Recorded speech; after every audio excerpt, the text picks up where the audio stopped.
नमस्कार साथियों, आप सभी का आपके अपने YouTube चैनल स्टडी राजस्थान 1000 के अंदर का स्वागत है। आज की जो अपनी वीडियो होने वाली है दोस्तों, राजस्थान जीके से संबंधित होने वाली है। राजस्थान जीके में दोस्तों जितने भी पिछले एग्जाम में यानी कि जितने भी प्रीवियस ईयर के अंतर्गत आरपीएससी या फिर आरएसएम एसएसबी के द्वारा जो क्वेश्चन पूछे गए उन क्वेश्चनों के बारे में अपन लगातार इस सीरीज में चर्चा कर रहे हैं। और आज की वीडियो नंबर दोस्तों अपने 149वें नंबर की वीडियो यानी कि 149 नंबर की वीडियो होने वाली है। टॉपिक की बात करें दोस्तों, टॉपिक चल रहा है अपने राजस्थान के भौतिक प्रदेशों से संबंधित। और राजस्थान के भौतिक प्रदेशों से संबंधित अपन ने 138 क्वेश्चन के बारे में ऑलरेडी डिस्कशन कर लिया है। ठीक है, तो आप राजस्थान से रिलेटेड किसी भी एग्जाम की तैयारी कर रहे हो, चाहे पशु परिसर हो, चाहे रेट मेंस हो, चाहे राजस्थान पुलिस हो या फिर सीईटी हो, आप राजस्थान से रिलेटेड किसी भी एग्जाम की तैयारी कर रहे हो दोस्तों, ये वीडियो आपके लिए बहुत ही शानदार होने वाली है। ठीक है, तो दोस्तों आज का सबसे पहला क्वेश्चन अपने सामने है।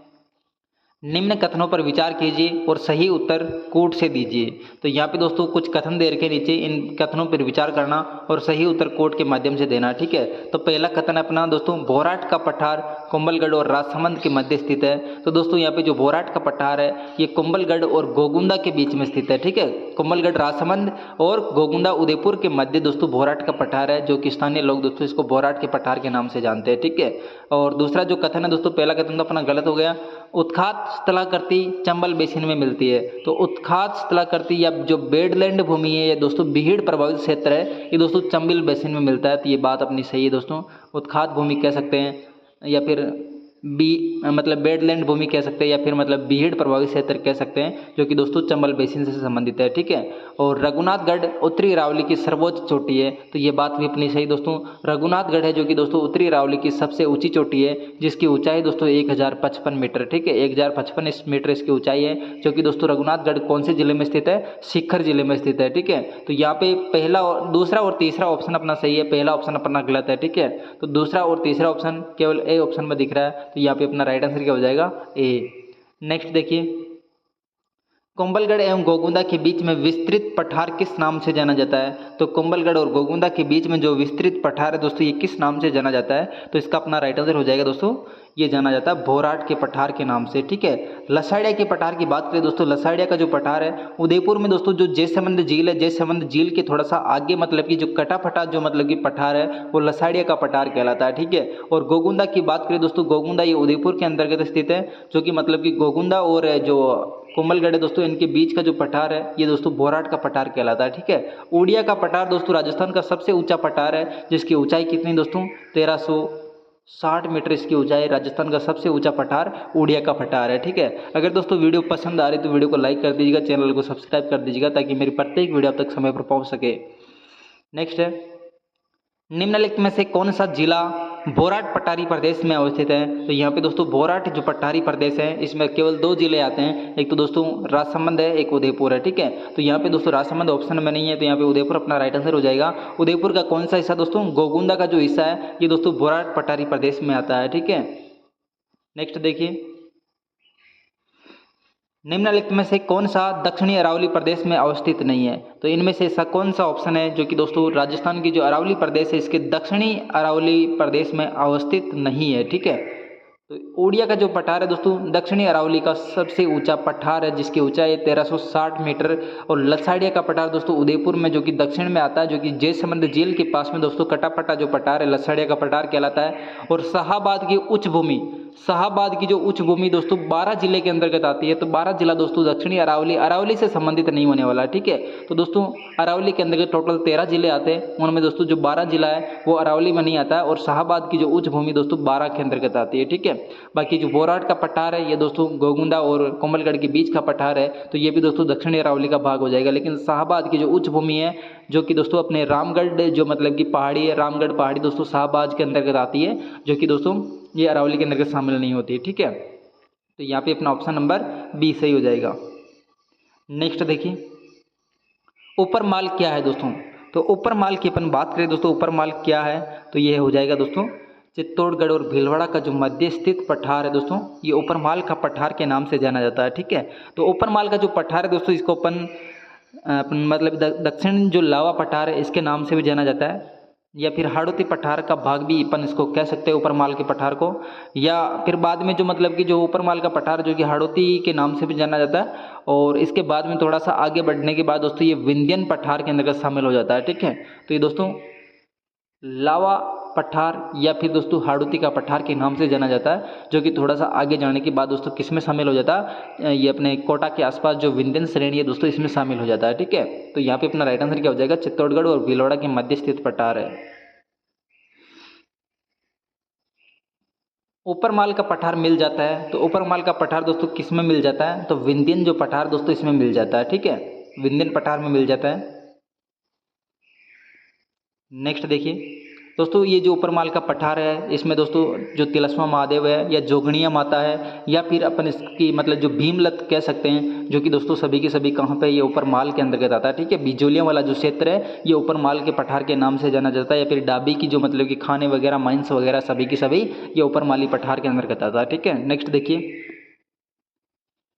भैंसरोडगढ़ से बिजोलिया के मध्य स्थित पठार कहलाता है, तो वापस वही क्वेश्चन है लेकिन थोड़ा सा पूछने का तरीका चेंज किया गया। भैंसरोडगढ़ जो कि चित्तौड़गढ़ में और बिजोलिया का जो अपना भीलवाड़ा का जो बिजोलिया क्षेत्र है, इन दोनों के बीच में जो पठार है दोस्तों किस नाम से जाना जाता है, ये ऊपरमाल के पठार के नाम से जाना जाता है। ठीक है, और राजस्थान का सबसे ऊंचा पठार है दोस्तों उड़िया का पठार, जो कि सिरोही के अंतर्गत आता है, 1360 मीटर की इसकी ऊंचाई है। और मेसा का पठार की बात करें दोस्तों, मेसा का पठार अपना चित्तौड़गढ़ का जो किला है दोस्तों वो मेसा के पठार में अवस्थित है। ठीक है, और बोराट के पठार की बात करें दोस्तों, बोराट का पठार कोंबलगढ़ और घोगुंदा के बीच में स्थित पठार है। ठीक है, नेक्स्ट देखिए, निम्नलिखित में से कौन सा राजस्थान के पठारों पर पश्चिमी से पूर्व की सही क्रम है दोस्तों, तो यहाँ पे दोस्तों कुछ नीचे पठार दे रखे हैं जिनका पश्चिम से लेकर पूर्व के मध्य दोस्तों जो क्रम है, सही क्रम कौन सा है। ठीक है, तो सबसे पहले पश्चिम, उसके बाद में पूर्व की तरफ बढ़ने वाले जो पठारों के क्रम है दोस्तों सबसे पहले कौन सा हो जाएगा, तो इसकी अपन बात करते हैं। यहाँ पे अपना राइट आंसर क्या होने वाला,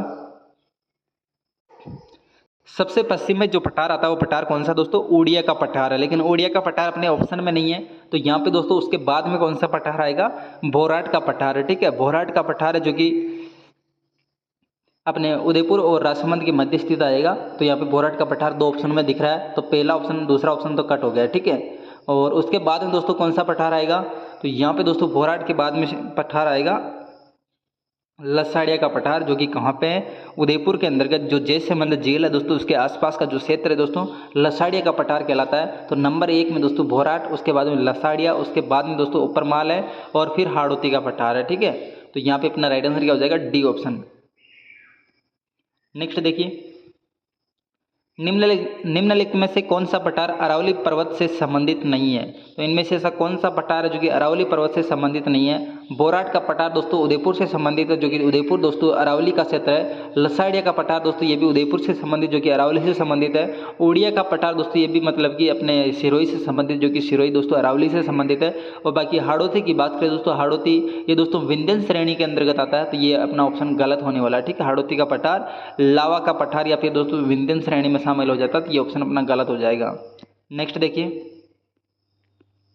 सूची फर्स्ट व सूची सेकंड को सही उत्तर का चयन कीजिए। ठीक है, सूची फर्स्ट और सूची सेकंड का यहाँ पे मिलान करना, एक तरफ दोस्तों पहाड़ियाँ दे रखी है, दूसरी तरफ उनका पर्वतमाला दे रखी है। ठीक है, तो इनको मिलान करते दोस्तों, मालखेत की पहाड़ियाँ, मालखेत की पहाड़ी दोस्तों कहाँ पे स्थित है, तो इनकी बात करें दोस्तों मालखेत की पहाड़ियाँ शिखर के अंतर्गत। ठीक है, जो कि उत्तरी अरावली की श्रेणी में आती है। और मालखेत की पहाड़ी की जो ऊंचाई दोस्तों वो कितनी है, 1052 मीटर है। ठीक है, 1052 मीटर इसकी ऊंचाई है। और उत्तरी अरावली की सबसे ऊंची चोटी का नाम दोस्तों रघुनाथगढ़ है, जिसकी ऊंचाई कितनी दोस्तों 1055 मीटर है। ठीक है, 1055 के बाद दोस्तों 1052 है, तो यहाँ पे मालखेत की पहाड़ी शिखर में उत्तरी अरावली से संबंधित है। और यहाँ पे पहले में ऑप्शन नंबर तीसरा हो जाएगा। ठीक है, और नागपानी की बात करें दोस्तों, नागपानी कहाँ पे स्थित है, तो नागपानी दोस्तों उदयपुर के अंतर्गत स्थित है। तो उदयपुर में दोस्तों कौन सा ऑप्शन हो जाएगा, दक्षिणी अरावली से संबंधित हो जाएगा। ठीक है, उदयपुर दक्षिणी अरावली से संबंधित है, तो दूसरे में ऑप्शन नंबर दूसरा हो जाएगा। ठीक है, और बिलाली की बात करें दोस्तों, बिलाली की जो पहाड़ी दोस्तों, बिलाली की पहाड़ियाँ कहाँ पे हो जाएगी,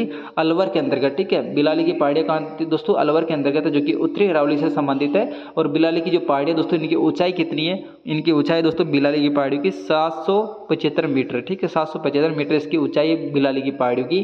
तो यहाँ पे तीसरे में ऑप्शन नंबर तीसरा। ठीक है, और उसके बाद में नाग पहाड़ियों की बात करें तो नाग पहाड़ियाँ कहाँ पे दोस्तों, मध्य अरावली से संबंधित है। नाग पहाड़ियाँ दोस्तों अजमेर में स्थित है, जो कि मध्य अरावली से संबंधित है। और मध्य अरावली की दोस्तों सबसे ऊंची चोटी का नाम क्या हो जाएगा, तारागढ़ है, जिसको मैया जी के नाम से जानते हैं दोस्तों, तारागढ़, जिसकी ऊंचाई कितनी है, 933 मीटर इसकी ऊंचाई है। ठीक है, मध्य अरावली की सबसे ऊंची चोटी है। ठीक है, तो नाग पहाड़ी यानी कि डी ऑप्शन में अपना ऑप्शन नंबर पहला सही हो जाएगा। तो यहाँ पे 3 2 3 1 3 2 3 1 3-2-3-1 कौन से ऑप्शन में दोस्तों?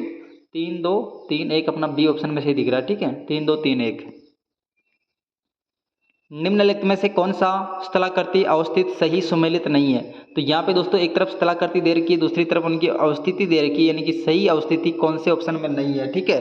तो यहाँ पे अपना राइट आंसर क्या हो जाएगा? बोरहाट का पठार कोमलगढ़ और गोगुंदा के बीच में स्थित है, ये बात अपनी सही है। और भाकर की बात करें दोस्तों, भाकर सिरोही का जो पूर्वी क्षेत्र है दोस्तों, भाकर के नाम से जाना जाता है। और रामगढ़ पहाड़ी की बात करें दोस्तों, रामगढ़ पहाड़ी राजसमंद में स्थित नहीं है। रामगढ़ की पहाड़ी दोस्तों कहाँ पे स्थित है? ये दोस्तों अपने हाड़ौती पठार से संबंधित होने वाली है, ठीक है, हाड़ौती पठार से संबंधित होने वाली है, जिसको अपन शाहबाज की उच्च भूमि के नाम से भी जानते हैं, ठीक है। शाहबाज की उच्च भूमि जो कि 12 या फिर 12 के अंदर दोस्तों रामगढ़ जो जिला आता है दोस्तों, सॉरी रामगढ़ मतलब कि क्षेत्र आता है, जो कि रामगढ़ कहाँ पे स्थित है? 12 के अंदर स्थित है, ठीक है। तो यहाँ पर राजसमंद ऑप्शन गलत हो जाएगा।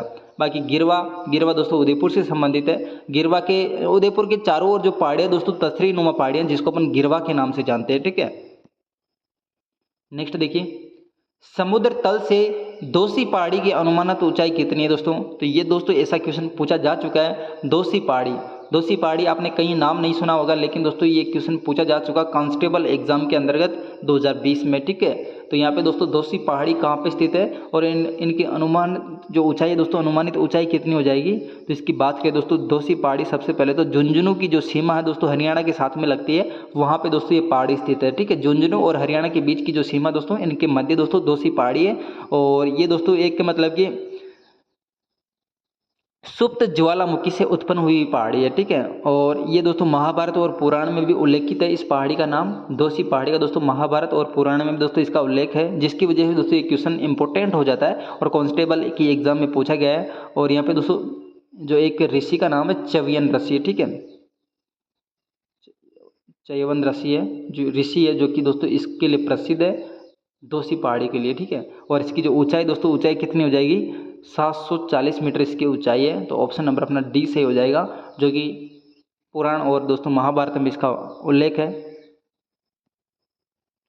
नेक्स्ट है, निम्न में से अरावली पर्वत श्रृंखला की सबसे ऊंची चोटी कौन सी है? तो दोस्तों इनमें से ऐसी कौन सी अरावली पर्वत श्रृंखला जिसकी सबसे ऊंची चोटी है, ठीक है।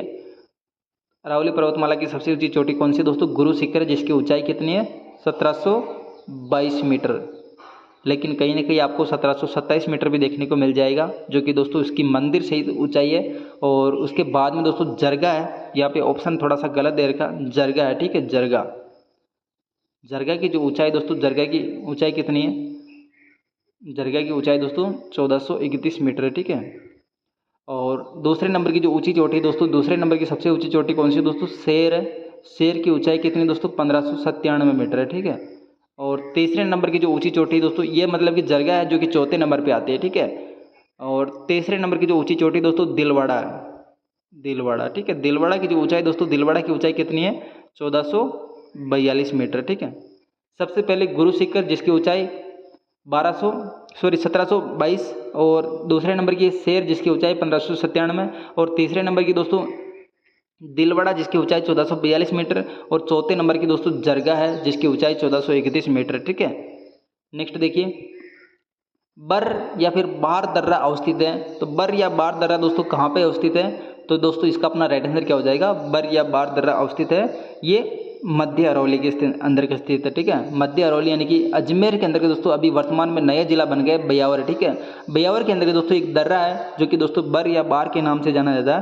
और यहाँ पे दोस्तों जो ब्यावर जो जिला है उसके अंदर दोस्तों और भी अलग से दर्रे पाए जाते हैं। सबसे पहला दोस्तों बार दर्रा है, उसके बाद में दोस्तों परवेरिया दर्रा है, ठीक है, परवेरिया दर्रा है, जिसको अपन दोस्तों मतलब कि परवेरिया दर्रा। और उसके बाद में दोस्तों शिवपुर यहाँ पे दर्रा है, इंपॉर्टेंट है दोस्तों। शिवपुर, परवेरिया, बार या बर या दोस्तों सुर्रा घाट या देबारी, ठीक है। ये इंपॉर्टेंट दर्रे दोस्तों मध्य अरावली के, जो कि दोस्तों ब्यावर के अंदर स्थित है सभी के सभी, ठीक है। और मालखेत की पहाड़ी दोस्तों आप सभी को पता है ये कहाँ पे? शिखर के अंतर्गत है, जिनकी ऊंचाई है 1052 मीटर इनकी ऊंचाई है। और उत्तरी अरावली की दोस्तों सबसे ऊंची चोटी का नाम है रघुनाथगढ़, वो भी दोस्तों शिखर में, जिसकी ऊंचाई है 1055 मीटर। और दक्षिणी अरावली की सबसे ऊंची चोटी का नाम है दोस्तों गुरु शिखर, जिसकी ऊंचाई है 1722 मीटर। और उसके बाद में शेर जिसकी 1597 मीटर, उसके बाद में दोस्तों दिलवाड़ा जिसकी 1442 मीटर, उसके बाद में दोस्तों जरगा जिसकी ऊंचाई 1431 मीटर है। ठीक है, नेक्स्ट देखिए शिवपुर, सुर्रा घाट और देवारी, ये तीनों की तीनों दोस्तों ये घाट कहाँ पे स्थित है, या फिर इसको मतलब कि घाट की या फिर दोस्तों दर्रा के नाम से भी जान सकते हैं दोस्तों। ये कहाँ पे स्थित है, ये अरावली के दर्रे सभी के सभी। ठीक है, अरावली के दर्रे जो कि इसके अलावा दोस्तों और कौन कौन से दर्रे, एक तो शिवपुर हो गया, सुर्रा घाट हो गया और देवारी हो गया। ठीक है, एक परवेरिया और है, एक मतलब कि दर्र या फिर दर्रा घाट भी और है। ठीक है, तो ये टोटल 5 घाट है जो कि सभी के सभी मध्य अरावली में स्थित है, बियावर के अंतर्गत स्थित है। और इसके अलावा अपन दोस्तों बात करें यहाँ पे दर्रे की, तो सबसे लंबी जो मतलब कि नाल या सबसे लंबा जो दर्रा है दोस्तों वो कौन सा है, फुलवारी की नाल कह सकते हैं। ठीक है, फुलवारी की नाल कहाँ पे दोस्तों, उदयपुर में स्थित है। फुलवारी की नाल सबसे लंबी या सबसे लंबा मतलब कि जो घाट है वो कौन सा हो जाएगा, फुलवारी की नाल है। और सबसे छोटी या सबसे सकड़ी की बात करें तो सबसे सकड़ी जो मतलब कि नाल है वो कौन सी हो जाएगी, देसूरी की नाल, देसूरी की नाल। ठीक है, सबसे सकड़ी नाल है देसूरी की नाल। ठीक है, नेक्स्ट देखिए गिरवा पहाड़ियाँ किस जिले में स्थित है, तो गिरवा पहाड़ियों की अपन बात करें दोस्तों, ये गिरवा पहाड़ियाँ कौन से जिले में स्थित है, तो ये कहलाएगी दोस्तों गिरवा पहाड़ियाँ उदयपुर के अंदर स्थित है। ठीक है, उदयपुर जो शहर है दोस्तों, उदयपुर शहर के चारों ओर मतलब कि जो पहाड़ियाँ दोस्तों, ये पहाड़ियाँ मतलब कि एक तस्तरी नुमा आकृति की पहाड़ियाँ जो कि दोस्तों किस नाम से जानी जाती है, गिरवा पहाड़ियों के रूप में जानी जाती है। ठीक है, और इसके अलावा दोस्तों अपन ये अर्धचंद्राकार भी है। ठीक है, जो मतलब कि अर्धचंद्राकार यानी कि अपने जो बालू का स्तूप पाए जाते हैं, बरखान बालू का स्तूप, उसी प्रकार की कुछ ये पहाड़ियाँ हैं जिसको अपन मतलब कि गिरवा के नाम से जानते हैं। ठीक है, और देश हरो जो मतलब कि क्षेत्र है, एक मतलब उदयपुर में एक और क्षेत्र आता है जिसका नाम है दोस्तों देश हरो, जो कि पूरा का पूरा क्षेत्र दोस्तों मतलब कि हरा भरा क्षेत्र है जिसको अपन देश हरो के नाम से जानते हैं। और देश हरो का जो क्षेत्र है दोस्तों, जरगा और रागा जो पर्वत है दोस्तों, जरगा और रागा पर्वत के बीच का जो क्षेत्र है वो देश हरो के नाम से जाना जाता है। ठीक है, और एक क्षेत्र और आता है दोस्तों मेवल, मेवल। ठीक है, मेवल जो क्षेत्र है दोस्तों, मेवल क्षेत्र कहाँ से संबंधित है, ये डूंगरपुर और बांसवाड़ा के मध्य स्थित है। ठीक है, डूंगरपुर और बांसवाड़ा के मध्य जो स्थित क्षेत्र वो क्या कहलाता, मेवल कहलाता है। ठीक है, तो ये थी दोस्तों आज की वीडियो। अगर वीडियो आपको पसंद आए तो वीडियो को लाइक कर दीजिएगा, चैनल को सब्सक्राइब कर दीजिएगा ताकि मेरी प्रत्येक वीडियो अब तक समय पर पहुंच सके। Thanks for watching, see you again.